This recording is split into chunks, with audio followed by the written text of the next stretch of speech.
আজ হলদিবাড়ি ব্লকের পার মেকলিগঞ্জ অঞ্চলের 176 নং বুথে একটি সমর্থনী সভা অনুষ্ঠিত হয়।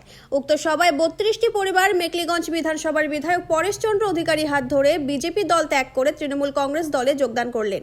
যোগদানকারীদের হাতে দলীয় পতাকা তুলে দেন মেকলিগঞ্জ বিধানসভার বিধায়ক পরেশ চন্দ্র অধিকারী।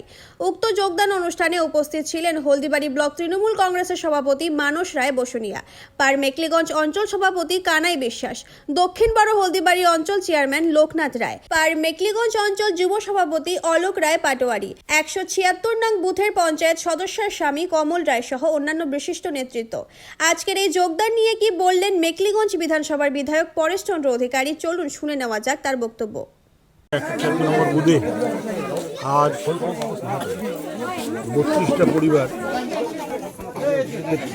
পরিবার তারা বিজেপি ছেড়ে তৃণমূলে যোগদান করলেন এবং এই যোগদানের মধ্য দিয়ে এই এলাকা এবং আমাদের পার মেকলিগঞ্জের তৃণমূলের আরও শক্তি বৃদ্ধি হলো এবং এই এলাকার আমাদের শক্ত ঘাঁটি পরিণত হলো। কী কারণে তারা আজকে বিজেপি ছেড়ে? তারা বলছেন যে আমরা একদিন ধরে বিজেপি করছিলাম, কিন্তু বিজেপির পক্ষ থেকে আমাদের কোনো রকম তারা খোঁজখবরও নেয় না এবং কোনো উন্নয়নমূলক কোনো কিছুই তারা কোনো যোগাযোগ বিচ্ছিন্ন অবস্থায় তারা আছেন।